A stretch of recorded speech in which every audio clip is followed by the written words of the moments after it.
Hello everyone, so in this video, we're going to be reviewing yokaitoys.com. So if you don't know what yokaitoys.com is, it is basically a website that resells Labubu merchandise. So if you don't know what Labubu is, it is basically just one of those products, one of the keychains when you attach to your bag or your other things.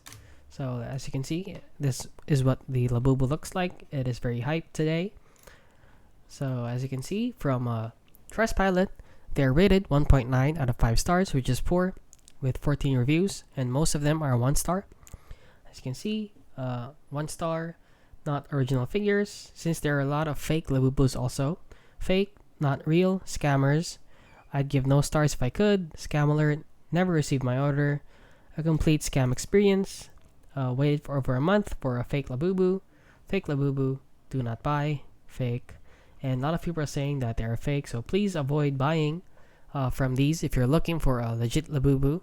And there are a lot of different resellers out there. However, Labubus do cost very expensive right now, since the resellers are putting out at expensive prices. So yeah, do not buy from them, they're not legit.